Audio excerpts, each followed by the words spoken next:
श्री शिवाय नमस्तुभ्यम हर हर महादेव भक्तों।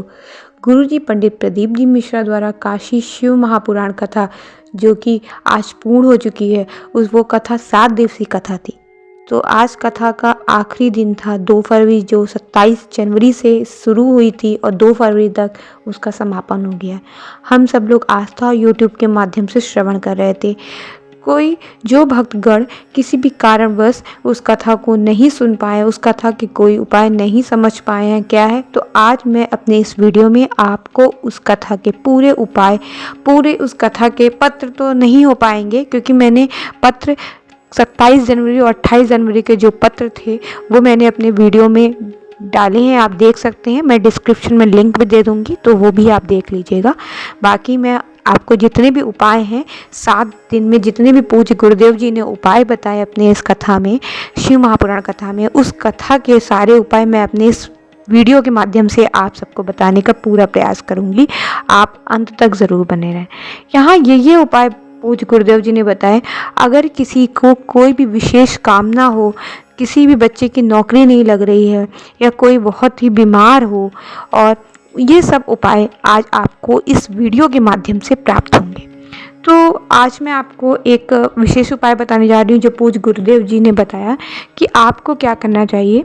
हफ्ते 2 हफ्ते में गमले की मिट्टी में लिंग नुमा आकृति बनाना चाहिए, शिवलिंग जिसे कहते हैं। लेकिन शिवलिंग में जलाधारी नहीं बनाएंगे, बस गमले की मिट्टी में शिवलिंग बनाकर उसका पूजा पाठ जो भी आपको करना है, पूजा अच्छी तरह विधि विधान से करके उसके बाद 10-15 मिनट बाद वहीं पर ही गमले की मिट्टी में ही उसी शिवलिंग को विसर्जित कर देना है।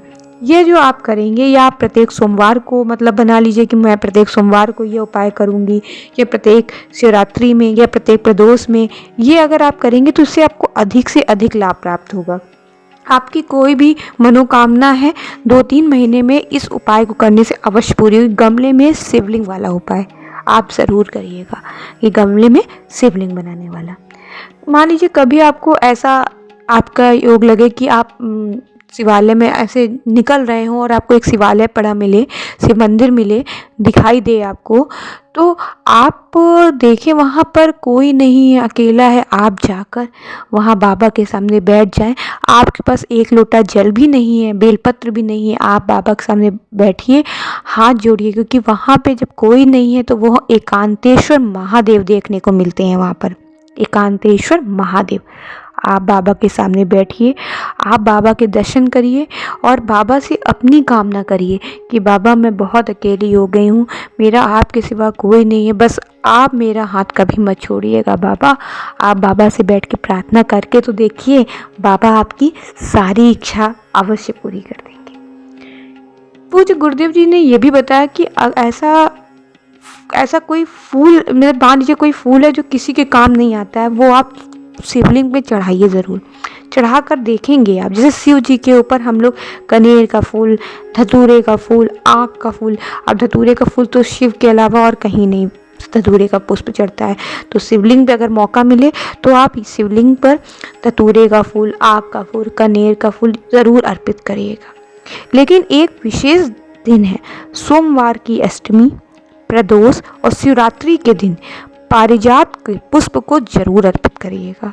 कहते हैं पारिजात का पुष्प जब आप इन दिनों, ये इन तिथियों में कि सोमवार की अष्टमी, प्रदोष, शिवरात्रि पर आप पारिजात के पुष्प को जब अर्पित करते हैं, उससे भोले बाबा बहुत प्रसन्न होते हैं और आपको मनोवांछित फल देते हैं। तो ज़रूर करिएगा ये। जैसे मान लीजिए कोई बच्चा है, वो पढ़ाई में उसका कमज़ोर है, किसी की नौकरी नहीं लग रही है, वो बहुत परेशान है, तो आप क्या करेंगे। देखिए कहते हैं कि जैसे आप मान लीजिए आप शिव जी की पूजा करने गए, हम शिव जी की पूजा करा, जल चढ़ाया, जल चढ़ाने के बाद भगवान शिव से प्रार्थना करी और चले आए, तो क्या जैसे मान लीजिए हम त्रिकुंड नहीं लगा पाते, चंदन चावल कहाँ बच्चे आजकल सब लगा पाते हैं, यही सब चीज़ें कर पाते हैं आप। लेकिन बाबा का जो जल लेकर आए हैं, उस जल को लेकर अपने माथे पर ज़रूर लगाइए। कहते हैं उसे लगाने से पूरे दिन पॉजिटिव एनर्जी बनी रहती है। उस जल को लगाने से आप जा रहे हैं, ऑफिस जा रहे हैं, अपना टीका नहीं लगाना चाहते हैं, भगवान का नहीं, लोग टीका लगा लेते हैं, लाल कलर की चंदन लगा लेते हैं, कोई नहीं लगाता है कि लोग क्या कहेंगे, कोई नहीं। आप भगवान का जल ही अपने सर पर, अपने माथे पर लगाइए और निकल जाइए। देखेंगे कि सफलता आपके कदम चूमेगी।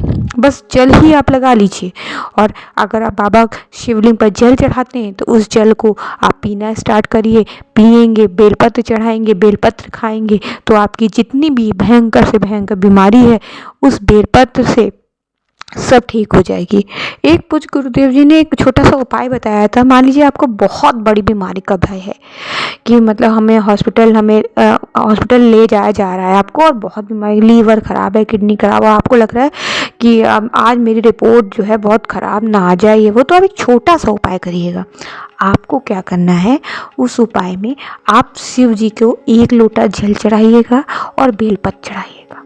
अगर आप बेलपत्र खा सकते हैं तो ठीक है, नहीं खा सकते तो उस बेलपत्र को अपने पर्स पर जहाँ जा रहे हैं वहाँ लेके जाइएगा और वो जल जो आपने लिया उस जल को आचमन कर लीजिएगा, पी लीजिएगा और चले जाइएगा अपनी रिपोर्ट कराने के लिए। आपकी रिपोर्ट 100% है कि वो नॉर्मल आएगी।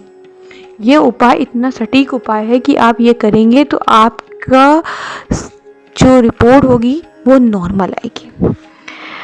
और एक उपाय और बताया कि अगर आप शिवलिंग पे रोज़ काली मिर्च चढ़ाते हैं तो वैसे भी आपको कोई भी रोग छू नहीं सकता, बड़ी से बड़ी भयंकर बीमारी आपको लग नहीं सकती है। अगर आप शिवलिंग पर देसी घी चढ़ाते हैं, अगर आप मानसिक ऊर्जा आपको प्राप्त होगी, आपको मानसिक ऊर्जा से आप जागृत हो जाएंगे देसी घी चढ़ाते हैं। सरसों का तेल चढ़ाने से आपके शत्रुओं का नाश हो जाएगा अगर आप सरसों का तेल शिवलिंग पर चढ़ाएंगे। अगर आप शक्कर चढ़ाएंगे, चीनी जिसे कहते हैं हम लोग, अगर शिव जी पर डेली शक्कर चढ़ाएंगे तो उससे बोलते हैं वैभव की प्राप्ति होती है। और अगर आप लौंग चढ़ाएंगे शिवलिंग पर तो वो हमारी बाधा मुक्ति के लिए लौंग का हम प्रयोग करेंगे। अपराजिता का फूल समस्त दोषों से मुक्त कराता है। मदार का पुष्प यश की प्राप्ति कराता है। और अगर आप भोले बाबा के मंदिर में कुछ नहीं 3 बार ताली बजा देंगे ना तो आपकी मनोकामना अवश्य भोले बाबा पूरी कर देंगे। तो ये 7 दिन की कथा में पूज्य गुरुदेव जी ने इतने जो ये उपाय बताए हैं वो मैंने आपको अपने इस छोटे से वीडियो में बताने का पूरा प्रयास किया है। और आपको अगर कोई उपाय ना समझ में आए तो आप कमेंट में ज़रूर पूछ सकते हैं। श्री शिवाय नमस्तुभ्यम। हर हर महादेव।